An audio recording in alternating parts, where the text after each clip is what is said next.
భారత్లో ఆదాయపు పన్ను ఫైలింగ్‌లో పెద్ద మార్పు చోటు చేసుకోనుంది. ఏప్రిల్ 1, 2026 నుంచి ఇన్కమ్ టాక్స్ రూల్స్ అమల్లోకి రానున్నాయి. దీని ప్రభావంతో ఫార్మ్ 16 ఇకపై అందుబాటులో ఉండదు. దాని స్థానంలో ఫార్మ్ 130 వస్తుంది. దీనిని ఆదాయ పత్రంగా ఉపయోగించుకోవచ్చు. ఆదాయపు పన్నులు దాఖలు చేయడానికి లేదా ఆదాయానికి సంబంధించిన మరే ఇతర పనికైనా ఫారం 16 అవసరం. ఇప్పుడు ఫారం 16ను టీడీఎస్ సర్టిఫికేట్‌గా పరిగణిస్తారు. ఇది జీతభత్యాల ఆదాయానికి సంబంధించిన టీడీఎస్ సర్టిఫికేట్ కూడా. కొత్త ఆదాయపు పన్ను చట్టం 2025 ప్రకారం దీని స్థానంలో ఇప్పుడు ఫారం 130 రానుంది.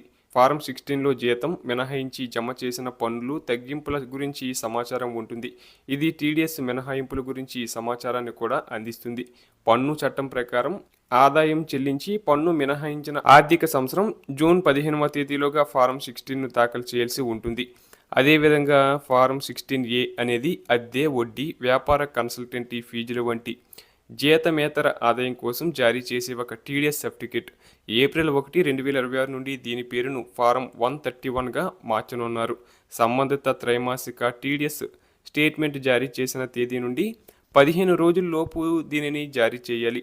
జీతభత్యాలు పొందే ఉద్యోగులు, అలాగే పింఛన్దారులు, ఇతర పన్ను చెల్లింపుదారులు ఆదాయపు పన్ను రిటర్నులను దాఖలు చేయడానికి ఈ పత్రాలు అవసరం. ఇవి వ్యక్తిగత పన్ను చెల్లింపుదారుల నుండి పన్ను వసూలు చేయబడిందనడానికి రుజువుగా ఉంటాయి.